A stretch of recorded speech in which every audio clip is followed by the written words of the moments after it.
maybe Karsa can bring something out here. Maybe. I'm looking forward to it. Our first 1v1 of the round of 16 here. Get hype. Karsa going onto the rift has started with the Duran's blade, and of course Ziggs will go with the Duran's ring. And I thought maybe he would have gone for the blade himself for the auto attack damage, but hasn't done so quite yet. Gone for biscuits, so we know he's gone down the middle tree. He has got a lot of AP right now. Set at 41 here, so he's pretty much going, I'm just going to hit you with as many bombs as I can throw at you to begin this matchup. So Clearlove not opting for that AD, just gonna, utilize that passive early on. And the one thing that AP Ziggs will do just as well is push waves. He's gonna be more reliant on his mana. But, for this situation, it's so important to get that level 2.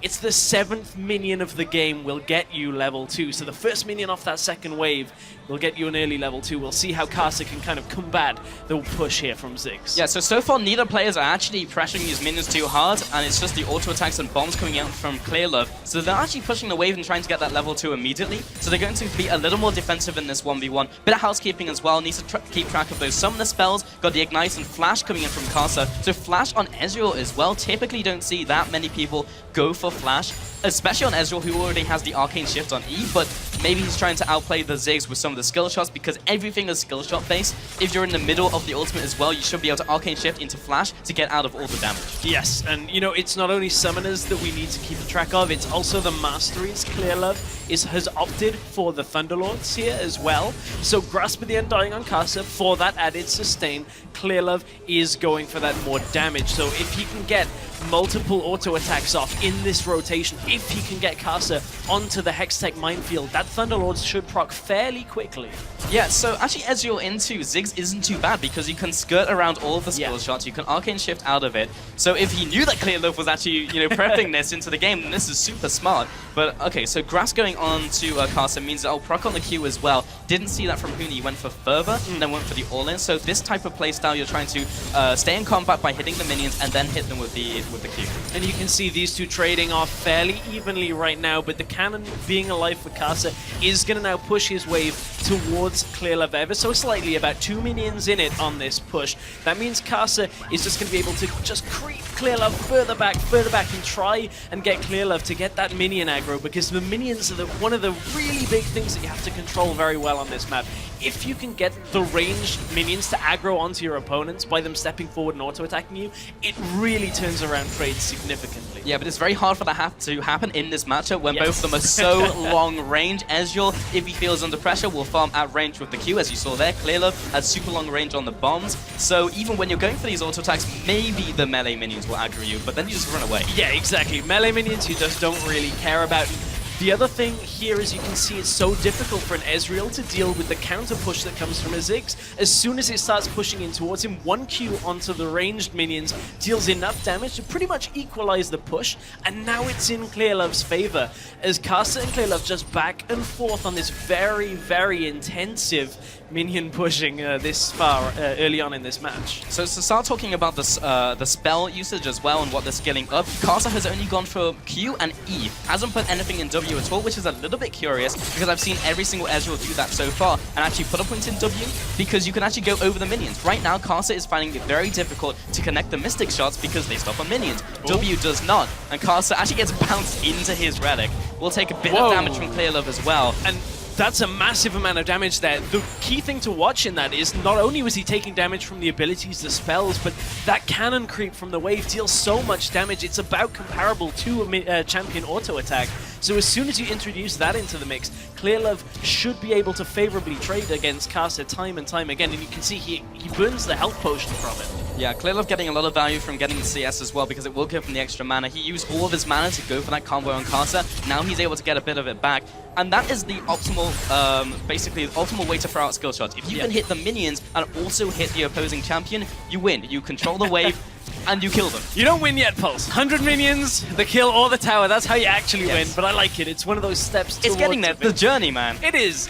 and the journey sometimes is where all of the intense play comes from. We saw Froggen versus Faker just get really late on with the minion pushing, very micro-intensive little trades, and here's a trade for you between Clearlove and Karsa, but not a lot of minions around, so both of them are fairly confident in just trading back and forth. Yeah, so far they're literally just trading, so when they go back to base, I'll be interested to see what they pick up, because so far we've seen a lot of AD carries go for Hex Drinker into AP, to go for those all-ins. Level 6 hit by both of the, I want to say mid laners, and I guess it technically is the mid lane, but both of them are now actually going for a trade. Karsa going up against these minions, but taking so much damage from both the cannon minion and that stray caster creep, goes for the relic, goes for the all-in as well. Clearlove dropping low, the barrier has been popped, both ignites go down. Karsa tries to cut the vision, incredibly low. Karsa doesn't have the mana. He can't get it! We'll go for the relic. And now the mana is in favor of Clearlove. Karsa just wasn't quite in range for the auto attack. I love what Clearlove was trying to do there. Uses the ultimate early to push the minions, force Karsa away from the health relic, and try and control the map for himself. He had the cannon minion in the wave. It aggroed onto Karsa very, very close. And Clearlove, he missed a bouncing bomb. It was point blank, and it kind of just dropped at his feet like just a marble rolling along the floor. Was not enough. And Clearlove, at this point, all of the summoners have been used on the map. Clearlove recalls for a very cost-efficient item on 1 versus 1. Catalyst the Protector. Not only do you get the tanky stats, not only do you get the extra mana, but on the level up, the regeneration effect that you get, the health, the mana bag, is so good. Yeah, now he wins the sustain game up against Karsa. Before, we've seen double Catalyst picked up in the Froggen versus the Anivia matchup with Froggen Faker. We saw both of them pick up Catalyst at the same time. That was very important. This time we have AD-AP matchup where the Serrated Dirt comes out. So we'll be looking for more of those trades versus Clearlove and try and chunk it down earlier, because if you get into a sustain fight, Clearlove's going to win with a Catalyst. And this game has been pretty close. It's been back and forth on the CS difference since the beginning of the game, as Karsa didn't get a lot of damage off at first. Yeah, he's still following up onto Clearlove. Will get the relic, but is in range to continue getting hit by these Mystic shots. That is where Karsa can reign supreme in this 1v1 matchup. When there's no minions to block those Qs, there's nothing Clearlove can really do apart from waddle away and take damage. However, at this point, it's the mana you also have to look at. Karsa goes behind the minion wave. Yeah, he doesn't have any mana to really follow up here and also use the Arcane Shift, so he's not going to be going any further on this one. And Clearlove will have to use the ultimate literally just to clear the wave and go back. And I like it. He's maintaining the CS lead that he has here. 74 CS to 65. He's finally managed to open up quite a large window here, and Karsa trying to recall outside of vision. Clearlove doesn't know he's there, but there's too many minions. Yeah, I like that from Clearlove. Immediately places down the ward, gets vision of Karsa, stop the recall. Does that really benefit? Clearlove does want to keep him in lane because he'll have the sustain. Also on his side of the map, we'll have the relic soon. Not only that, but he has the push. He's forcing Karsa to lose minions time and time again by holding him here. 80 CS to 68. This gap is going up every single wave. And Karsa doesn't have anything in his items or anything in his kit to keep his mana up right now. He's really just trying to get the damage down. And when we saw him push Clearlove to the tower, that was his biggest chance really to get something going. Now Clearlove has forced Karsa to stay. This is so difficult. And we're starting to approach 100 minions as well. Karsa will dive after Clearlove, try and get some extra damage down. He really needs this relic. Oh! Knocks him out of range. That's shot as well. And the first blood goes to Clearlove. Really well played by Clearlove. That's one of the drawbacks of playing Ezreal for Karsa, is to get most of your damage, you have to bypass the minion wave. Yes, there is. So Kira pretty much exclusively basically used to go for Ignite Exhaust and has gone into the barrier this time. So we'll have to see how that dynamic shakes out as we get through this one. But getting onto the red for Kira versus Bjergsen. This is the game out of this set. Stress to watch. And already Kira gets the dominance over that bush and takes a hit at that ward. But Bjergsen was just slow to the punch. And all that ward now does for Bjergsen is know, oh, Kira's in that bush. Okay, that's exactly where he should be anyway. So the ward for Bjergsen doesn't do too much, and it allows Kira to now get the first auto attacks off onto the minion wave as it pushes in. We talked about runes, masteries, what would be different. There is a difference here between these two players. Kira has got 7 extra armor, whereas Bjergsen is running flat health. He's got an extra 100 health coming out at the start of this matchup, so there is a big difference. You can see the damage Kira putting down onto this first wave of minions already, rushing for that early level 2. Yeah, okay, so Grass coming out there. Did you say both have gone for Grasp in this one? I will double check. Okay. I believe so, yes. They both have the indicator. Alright, so Kira trying to get this down. Basically at the same HP, Trade comes across, both lands the piercing light, and one more auto from Kira, but takes some damage from those caster minions. Bjergsen actually pushing up here as another piercing light trades back, another double tap. Literally auto for auto, but Bjergsen getting a slight advantage in this 1v1. And one thing you want to keep in mind is... level 2 from Kira. He will jump in. Bjergsen responds as well. Gets a double tap from the passive, layers it, and weaves it between his passive and his spells. And again, kind of comes out even, but Bjergsen still slightly ahead. Yeah, and at this point, the experience between the two is fairly even right now. You can see Kira will be able to get the push on towards Bjergsen to begin this one off. 3 minions in the wave, so Bjergsen wasn't quite able to answer that, but he has the added health. And Kira has to dodge around from Bjergsen. Yeah, Kira cuts the vision, goes into the bush. Bjergsen responds with some more autos, backs off to the vision once again into that bush. There's taking damage from that cannon minion on the way out. That was actually huge, and that's really what pushed the health advantage in Bjergsen's favor. We're coming up to the point where health relics are going to be available. Oh, jumps in, gets the barrier down, there comes the exhaust. Which Jonas will come out ahead? It's going to be Bjergsen in the one-on-one. Bjergsen, just with the health from the masteries earlier, is able to trade more effectively into Kira to begin. That's actually quite big in 1v1s. It allows you to do this thing called trading, which will win you the game. So, getting on to this next one on the Howling Abyss. Prey coming in here up against Madlife. As you mentioned, Stress, who was the real carry? We're about to find out in this 1v1. And so far, Madlife just kind of chilling out of base, just deciding what he wants to buy. And Prey is actually respecting this. Prey was ever so slightly behind the curve on that, and doesn't actually punish Madlife for The this. ultimate mind game is Also- like, oh, I didn't realize the game was started. Also, Madlife is running AP here. He is not running full AD, or, well, you know, he's going now for that hybrid style where he's going to get AP later but start with the Doran's Blade. We actually used to see this on Canon a lot on Summoner's Rift as well, where you just have such good auto attack trading very early on. So Madlife looking to just get that early push on with the Doran's Blade. That's why we see it. It allows you now to trade very effectively onto the minions, and you kind of just ignore a lot of the actual champion trading fairly early on. Yeah, so actually going with this setup as well, I expect him to max W over Shuriken, because it's very actually difficult to land that, as we saw. Will be stopped on minions in the same way that Mystic Shot will be in Ezreal. So actually just going for those autos, following with Electrical Surge will probably be what Madlife is looking for, but Prey manages to get these minions down a little faster than him. Madlife has actually gone for the W first, so is going for what we were just talking about. Ward goes down, cutting the ability for Madlife to cut vision. And look at Madlife, actually not looking to rush, but he's taking so much damage from it. Man. And Prey's going to hit level 2 first, doesn't get the punish off, because Madlife already took so much damage from the initial trade from Prey. Right, and this was Madlife realizing he'd already lost that push, so he was conceding so much room just holding the empowered Shuriken as he is now, because he knows he's going to push into turret. The problem is, on this map, the turrets do different amounts of damage. The melee minions will die to 2 turret shots each without an auto attack. The ranged minions will die with 1 plus an auto. If pretty much anything touches those ranged minions, 1 tower shot will kill it. Yeah, basically, if the melee minions even, which do so little damage, you are not getting those caster minions. It's just not going to happen. Madlife has gone for a point in Thundering Shuriken as his next level. Prey, once again, gets the level 3, so we'll have all visibilities now, put a point in the Blood Rush as well. Has control over the relic as it spawns at 125. 2 minutes 25 rather, and 1:15 is the respawn on that. So Prey will be trying to camp over that when he continues to push up. Madlife finally gets the auto down with the W follow-up, but the only way he's ever going to get the stun is if Prey is out of position for the Thundering Shuriken, or is in range for Madlife to go for his E.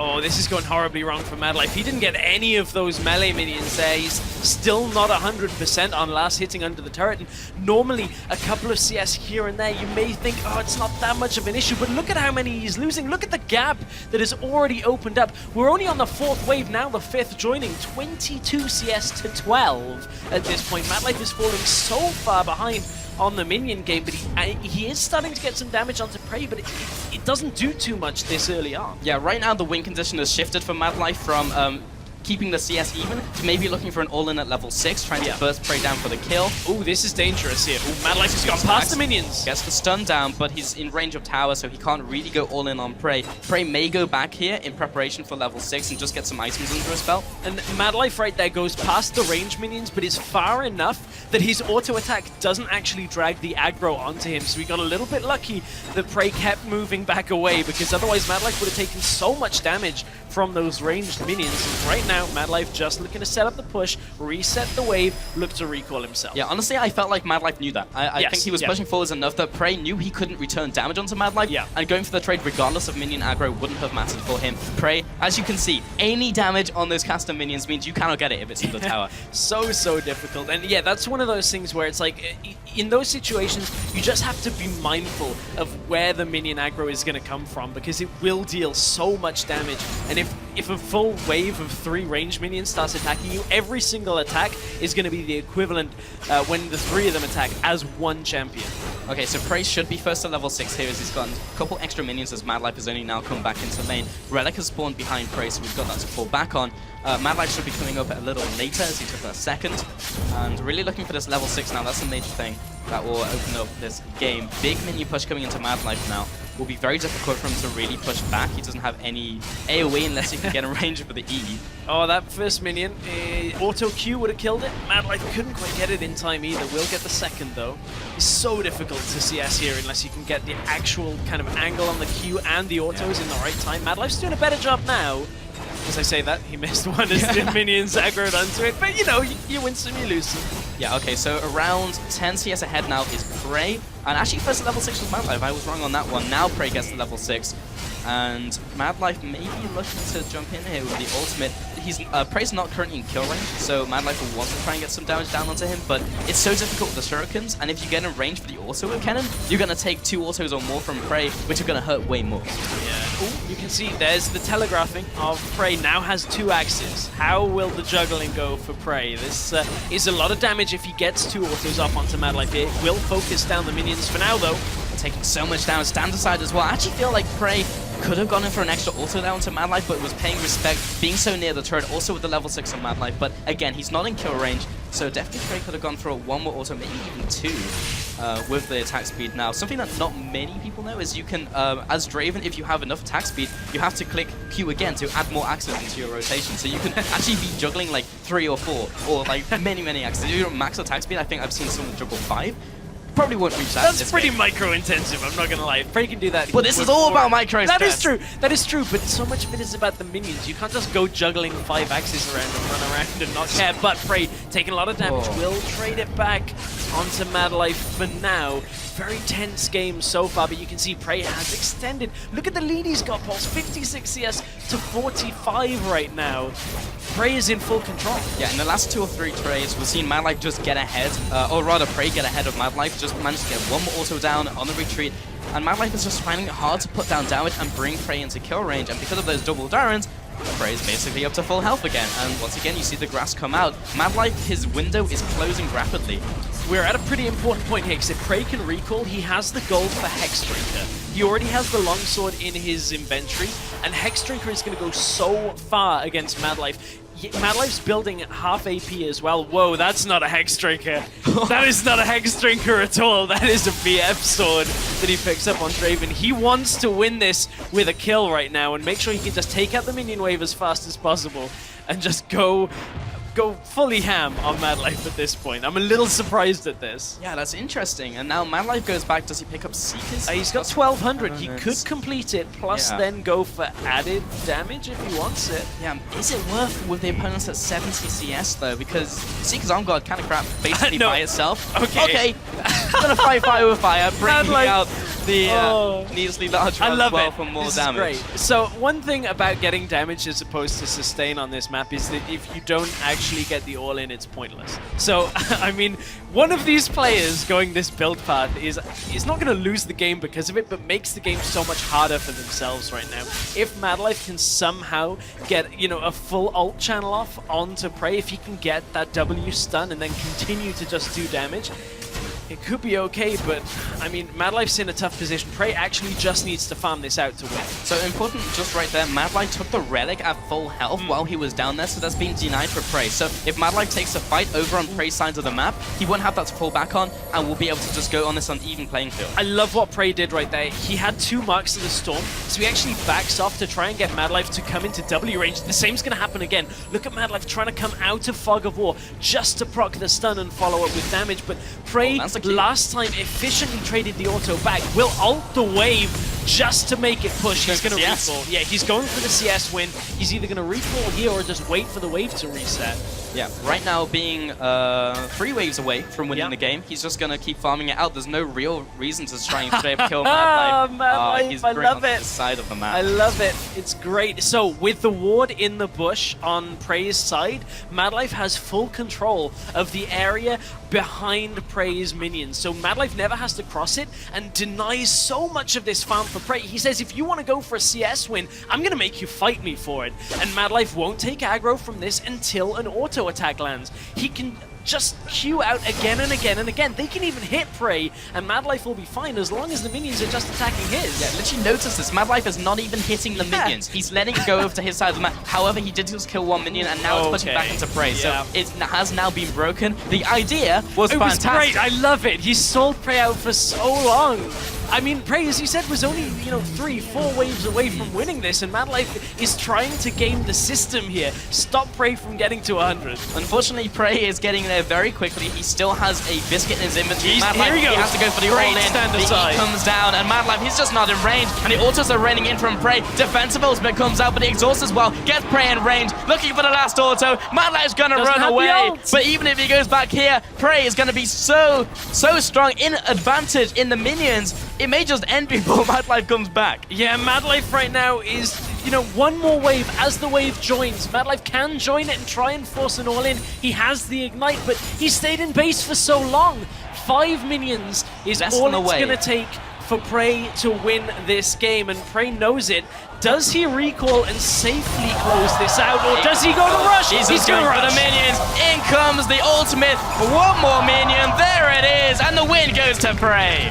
Prey, he knew what was going on. I would love to hear some of the communication between those two on that game, especially while Madlife was zoning. I love the attempt. Madlife put up such a good fight, but Prey comes out with the Draven. So much damage to deal with, and Madlife, he gave it a good go. It's so close. And it looks like it is going to be an exhaust mirror as well. So we are going to see the mind games come. It's like, when are you going to rent? When are you going to rent? Coming into this one, it's going to be Rookie and Lex onto the Rift. And the difference is Ignite against Barrier between the two of them. Both of them established the ward control. Both of them want to trade. Ooh, Lex. It was Rookie that rends first. Lex throws up the icon. And at this point, so I want to touch on the rune differences between the two, because there are very minor differences here. It's Rookie has 3 extra AD, whereas there is a lot more armor on Lex. Lex is at 32 armor to the 23 here, and Lex has extra attack speed. So in theory, Lex can send out more spears, deal a little more damage on the rend here, but Rookie is going to have slightly higher base damage on his autos. Kalista, however, remember, scales are 0.9 of AD anyway, so you're already conceding a little of that. Yeah, attack speed is usually a little more valuable. Already going for these auto attacks. A slight advantage to Lex, but the all-in comes in from Rookie. It's going to be the level 1 coming in here. 1 more auto, the barrier comes up, and it goes over to Lex! Lex gets it! That right there is another example of a mirror matchup where the runes decide so much of this. Also, Lex holding his nerve. Yeah. Held the barrier for so long. You can see between these two. Hey, that's the way it is. I haven't seen a more premier 1v1 tournament. But welcome to the Abyss. Bush control in favor of Uzi. He's already come face to face. No ward down. He didn't plant the ward. Mistake. That's the key thing there, is you have to have the ward to secure control. KaSing has targeted Uzi, no surprises there, on the Kindred passive. So at this point, KaSing's actually established the position on the map. So, a reminder, 7 minions is the name of the game to hit level 2. That is the first minion of the second wave grants you that initial level up. And that is why KaSing is positioned so heavily forward, because if you can get the initial damage down and get, you know, your wave killed faster, you manage to get that level 2. Get yourselves comfortable. Unless KaSing wants to commit to an extended fight, I think we're going to be looking for the CS goal. So initial push seems to be in favor of KaSing, right? And you can use that Life Slinger passive very, very effectively. Right, look, Uzi's starting to peel backwards. Yeah, you see the ability for KaSing to just sustain up, not only grasp with the Undying, but once he gets more abilities available, Uzi's taking a lot of damage. Heavy trade. Yeah, it's so sure. Ignites down. Exhaust is out. KaSing is looking for it. He got it. More hit. KaSing takes down Uzi. He's done it again. He can't believe it again, but he's done it again. And that is just the strength of Kindred. Rekkles is like, what? How did you win that? Talk to me about runes and masteries. What are you seeing here? It's the TSM strat is extra health here. Bjergsen did it earlier. It's not quite as much as Bjergsen had. He doesn't. Doublelift doesn't quite have 100. It looks like he's maybe gone for some kind of like scaling health. He's got slightly less attack speed and slightly less armor as well. So early on, his abilities are going to hit slightly less frequently, but hurt a little more. Wow, they're going all in already. Grasp of the Undying is up, as are the emblems. Serious faces, there's no chuckles. Look at those player cams. These boys are here to win. They are, but Doublelift is, you know, just having the higher max health is coming out on advantage this early on in the game. And he's got the position. Again, talking about that bush control, it's all about getting the initial push. We just saw it undo Uzi in the last game, and now Doublelift gets the first couple of autos off onto the minion wave. And of course, both running Exhaust and Ignite. So the timing on that Exhaust is going to be massive. Rekkles gets the Piercing Light and Life Slinger on Doublelift, but still down in effective HP. Yeah, and you could see what Doublelift was doing there, trying to trade out of the fog of war. That's the difference between Rekkles not having his ward there. Rekkles is looking at those minions. Doublelift is looking at Rekkles. I think a couple extra autos though, it's relatively even, but Rekkles still down in HP, and he'll be behind when it gets to level 2. So you can see Rekkles immediately peeling backwards. Yeah. See? Arm's length, back foot. Well, that's because he had to concede. As soon as Doublelift already had the advantage, there's no point of Rekkles pushing up. He knew the ward had disappeared, so he got a little bit more position through the fog of war in that brush on Rekkles side. Doublelift is making sure he's letting Rekkles know who's going to win this one, but this one, it's going to go a little bit longer here. We've gone past that level 2. Level 3 is the next one that we may see Doublelift go all in at. He is quite close. That's a lot of damage on Rekkles already. This is looking so bad for Good Rekkles. trade for Rekkles, though. Not bad at all. Dashes forward, finds the connection with the Q. Still down in CS, but the minion wave is pushing quite heavily towards him. We'll see how effectively he can CS underneath the Howling Abyss Tower, which deals way more damage than Rift Tower. It does, and as the minions push up, you can see nice done. double tap. Front minions, melee minions, is 2 tower shots. Will kill it with 1 auto after, or will kill it, so you have to auto tower shot auto. We'll get to that as this game continues. Lost a lot of those. Oh, Rekkles going for it. Big damage onto Doublelift. Exhaust is down already. Doublelift's held onto both. That is a big, big, big advantage. If a further fight were to break out, Ignite, the Exhaust ignites. There's a really interesting mechanic in the Lucian 1 versus 1. Ooh, Doublelift gets tagged with a lot of damage here. Lucian is actually one of the only champions that has a fast enough dash to dodge Piercing Light. I was looking at Zen of the Stoic, who actually designed Lucian on Twitter. Hold that thought. Rekkles gets the autos down. Doublelift is going to force him away. 6 CS advantage will grow, and Rekkles is recalling. Look, chin scratch there for Rekkles. He's like, why am I out of mana? Not too sure. A lot of abilities, that's why you're out of mana, Rekkles, but you can see he's just trying to hedge his bet. Doesn't wait for all of his mana to refill here as he comes back into the lane. So was pretty much just banking on getting that little bit more health, but keep in mind, he used that exhaust. Doublelift now has that exhaust, has the ignite available. Oh, big difference as well with that second Doran's. 97 base AD for Doublelift. This is the 89 base AD for Rekkles. And Doublelift has got nearly 120 additional hit points. So it's looking grim for EU and Team Ice. For now, but you know, this game still is wide open. Doublelift does have the advantage in both CS and now AD, and a little bit more health you can see, as he does just have, remember those runes he had early on. Well, Rekkles is trying to get some pressure back. He's got a lot of minions on his side, but those minions will push towards Doublelift, giving Doublelift even more options to play out. Going to be difficult to freeze, but again, look at how much tools he can play with, extending that CS lead. And there we go, trying to stall it out. Rekkles goes forward, the exhausters come down. Doublelift wants to start the fight. Ardent Blaze is traded. Rekkles will die, and Doublelift picks up the kill. Yeah, you could see that Doublelift in that situation. Yes, he was tanking the minions, but he was trading very effectively, and so that's a fair amount.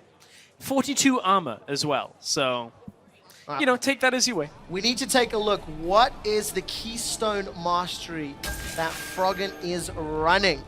We will get it. We will get there when we see it. AP NASA. So we're going to keep an eye on the animations and see if we can figure out which one it is. Koro in lane already, anticipating Grasp of the Iron dying. I can't see that being anything different. Corrupting Potion as well. So when he hits Spirit Fire, it will push the minions pretty quickly. Will also, just taking a moment to enjoy the beats, will also, you know, activate that Corrupting Potion. Fair amount of damage. AP Nasus, it is literally all about one ability. Spirit Fire will chunk and hurt quite a lot.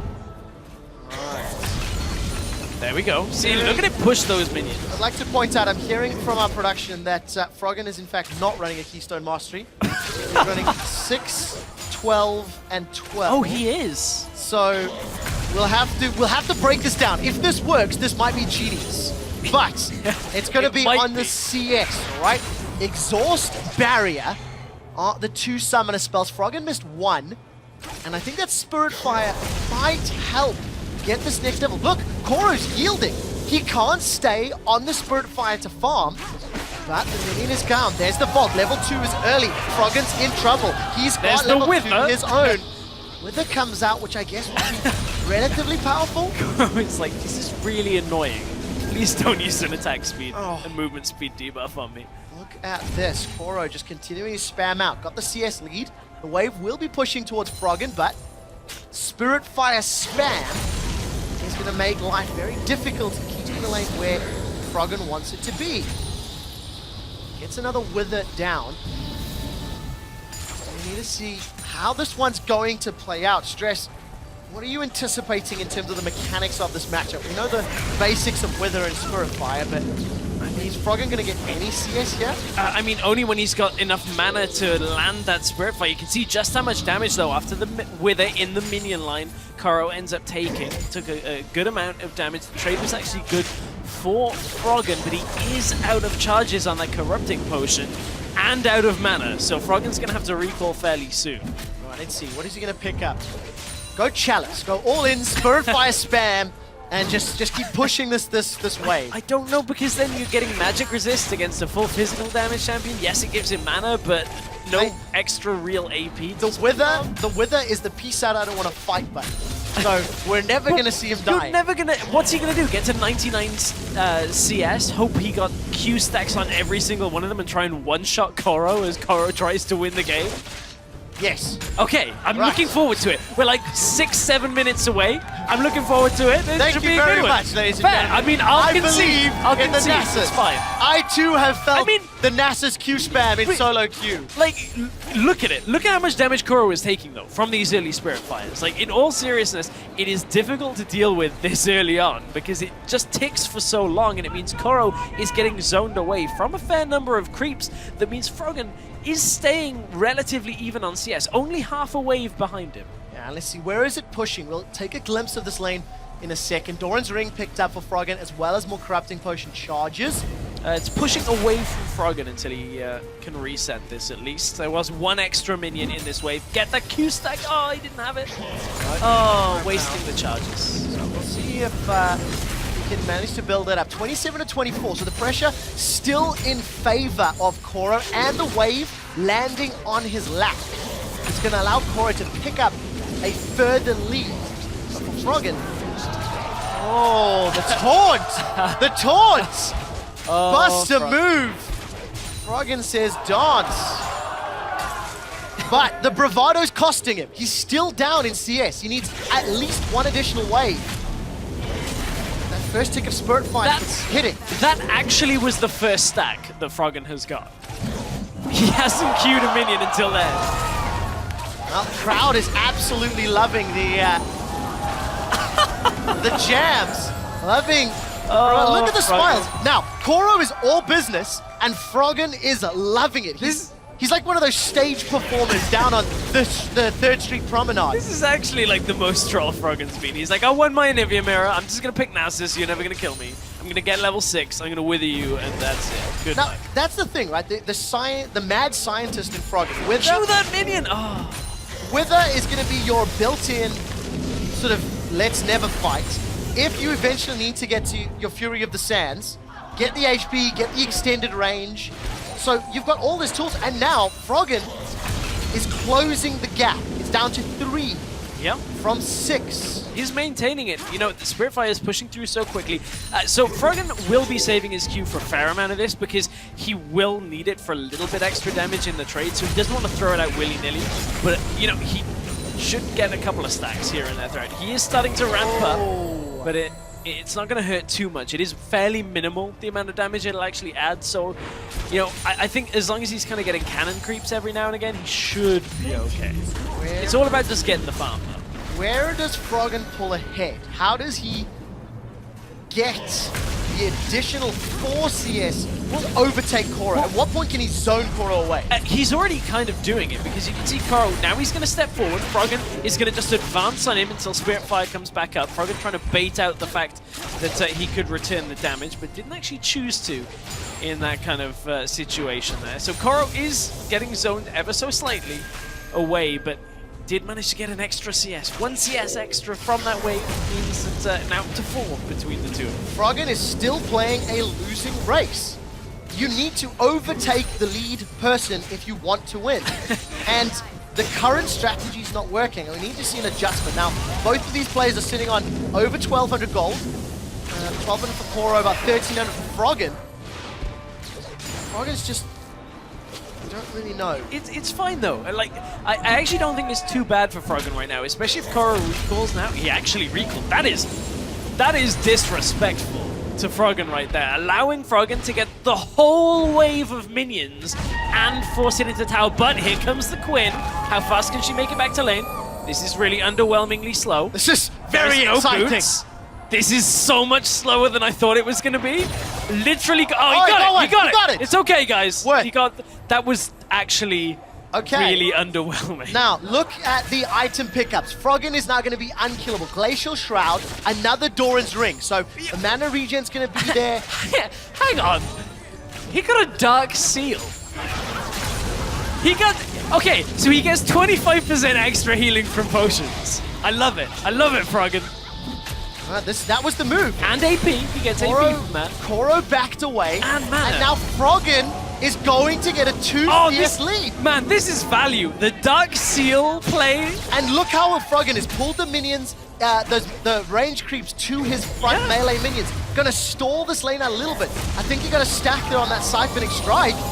Froggen is now in the lead. AP Nasus. I mean, Quinn actually can't advance here when Froggen has all of his cooldowns up. Froggen has his ultimate too, and has exhaust and barrier. This is legitimately Froggen say, try and outfarm me. And he, you know, Koro is a whole wave behind.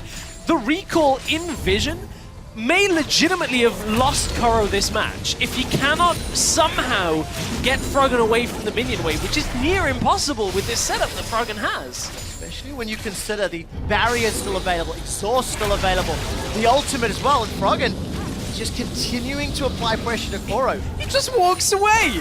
He just withers him and turns his back. He's like, you can't follow me. It's a 2 CS game. It is a 2 CS game. It is still very, very close. Froggen just used a cooldown of Spirit Fire. And won't be able to push this because he wants Koro to push towards him for now so he can then zone. Well, Withers down. Froggen's moving forward. Ignite comes out. But it is forcing out. The ultimate's traded. Exhaust for exhaust. Siphoning strike for Froggen. He still has barrier. Makes his way over to the relic. And with the fight, Froggen's got a 5 CS lead. Yeah, and that's what it was all about. Froggen knows as long as he doesn't die and can just regenerate this health, he's fine to lose the health, but win the CS game. It's all about CS for Froggen right now. Koro has got no summoner spells and needs to get through the Wither and the Here he barrier. goes. He's bolted forward. The siphoning strike is not really that useful, and the Froggen. heals are great. Froggen's down to 110. And with the minions in front of Koro, he's going to take the lead. We're down to 11 CS for Froggen, 12 CS for Koro, and they will win the game. Careful, Koro. He actually just forewent 1 CS from that wave in order to stop Froggen from recalling. He knows that as long as Froggen stays and can't farm with anything other than Spirit Fire, Koro should be okay. But look at how quickly those minions are dying to the AoE from Froggen. 93 to 94. Koro's going to tie this up, and Froggen's got half of his mana bar. Needs to time this well. Spirit Fire. He gets 2. He gets the 3rd. Koro doesn't have mana. He actually can't force Froggen off. If Froggen knows he's won it, he's nodding his head. All Froggen has to do is kill the 96. range creeps. He's going for the Spirit Fire. Spirit Fire's down. He's got 2. Froggen needs 1 more. He's The looking health for the relic. health It relic. didn't kill the Minions are minion. dying. Koro's on 97. Froggen, he needs the cooldown available. Walks in. Oh, he got it! He's done it.